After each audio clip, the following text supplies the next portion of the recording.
भारत ने जो अभी किया है उसे कहते हैं ईंट का जवाब पत्थर से देना। हाल ही में राफेल के साथ पाकिस्तान, तुर्की, कतर युद्धाभ्यास कर रहे थे, जिसका जवाब भारत ने बेहद ही खतरनाक ढंग से दिया है, जिससे सबसे ज्यादा तकलीफ पाकिस्तान के आका को होने वाली है। तो वहीं दूसरी तरफ भारत के कई गुप्त बेस दुनिया के बाहर निकल कर आ गए हैं सामने। तो सबसे बड़ी खबर, भारतीय रक्षा मंत्रालय पर चीन का बड़ा हमला। इसके अलावा बहुत कुछ, आइए जानते हैं इन खबरों को विस्तार से। ये जो इलाका देख रहे हैं आप, ये है भूमध्य सागर, और भूमध्य सागर में दो कट्टर दुश्मन हैं जो एक दूसरे को खाने चबाने को तैयार रहते हैं, और उसमें से एक है ग्रीस और दूसरा है तुर्की।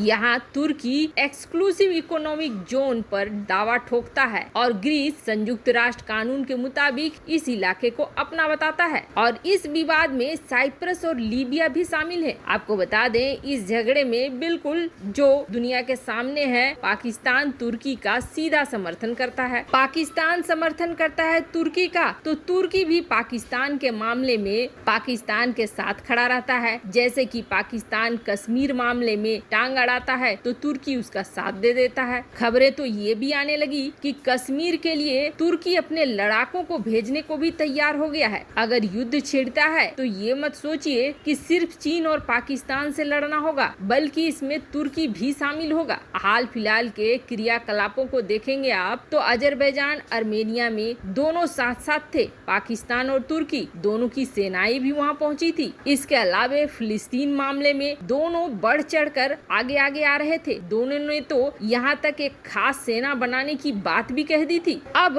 भारत ने भी इन्हें सबक सिखाने की ठान ली है। दरअसल कई बार पहले ग्रीस भारत को ये समझा चुका है कि तुर्की उनके लिए बहुत बड़ा खतरा है, पर भारत ने इस बात को हल्के में ही लिया। भारत इस पंगे में पड़ना नहीं चाहता था, पर जब तुर्की ने हदें पार करनी शुरू कर दी तो उसके बाद अब भारत ने बड़ा फैसला ले लिया है। पिछले महीने भारत और ग्रीस ने एक बैठक की थी, जिसमें दोनों देशों ने अपने रक्षा संबंध को और भी बढ़ाने पर सहमति जताई थी, जिसके बाद दोनों देशों ने मिलिट्री ट्रेनिंग पर भी आगे बात बढ़ाई थी। पर अब ग्रीस के साथ भारत की रणनीतियां तेजी से आगे बढ़ रही हैं। यही वजह है कि भारत के विदेश मंत्री डॉक्टर एस जयशंकर ग्रीस की यात्रा पर पहुंचे और ग्रीस के प्रधानमंत्री से मुलाकात करी। इस मुलाकात के समय तुर्की, चीन, पाकिस्तान इन तीनों को लेकर भी बातचीत चली। आपको बता दें, तुर्की के साथ ग्रीस का तनाव है, लेकिन चीन के साथ ग्रीस के संबंध अच्छे हैं। पर अब भारत के लिए ग्रीस चीन को भी छोड़ने को तैयार है।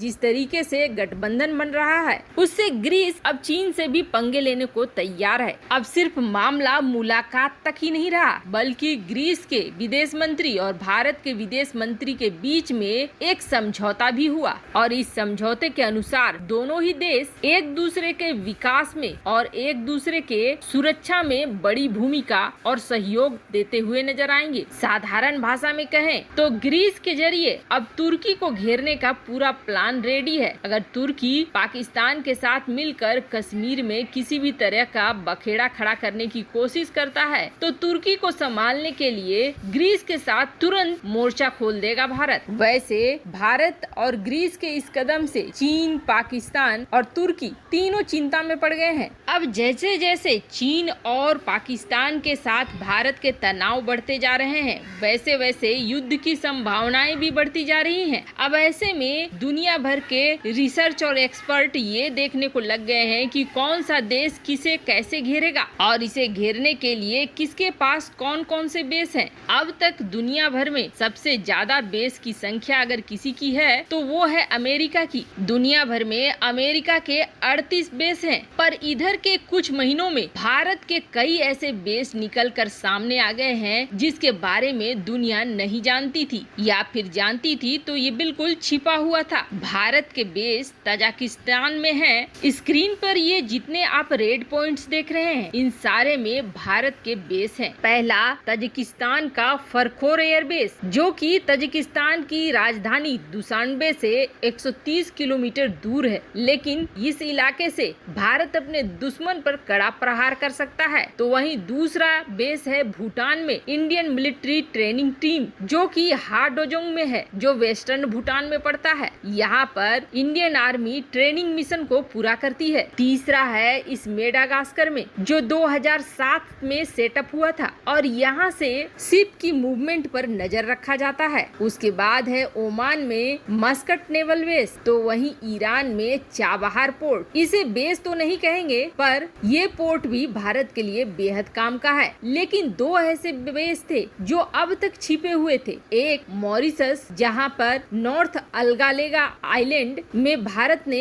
एक मिलिट्री बेस को बनाकर रखा। ये चीज अचानक से निकलकर सामने आई और वो भी कोई छोटा मोटा नहीं बल्कि काफी बड़ा। भारत और मॉरिशस के सहयोग से बना ये मिलिट्री बेस बेहद खतरनाक है। तो वहीं दूसरा एक बेस निकल कर आया है सेशेल्स। इसके बारे में अब तक आधिकारिक घोषणा नहीं हुई थी, पर ये नेवल बेस है जो कि भारत द्वारा बनाया गया है। यहाँ पे सर्विलांस रडार सिस्टम भी लगाए जा चुके हैं। आपको बता दें सेशेल्स में भारत ने 100 मिलियन लाइन ऑफ क्रेडिट भी दिया हुआ है। मॉरिशस और सेशेल्स इन बेस के निकलने के बाद चीन बेहद चौकन्ना हो गया है और चीन और लगातार जानकारियां जुटाने की कोशिश कर रहा है, जिसकी वजह से भारत के रक्षा मंत्रालय तक वह पहुंच गया। एक चीनी को पकड़ा गया है वेस्ट बंगाल के मालदा डिस्ट्रिक्ट से और इसे पकड़ने के लिए खास तौर पर स्पेशल टास्क फोर्स आई थी। अब इस बंदे को पकड़ने के बाद जो राज निकल कर सामने आए हैं वो बेहद खतरनाक है। हान जुनवे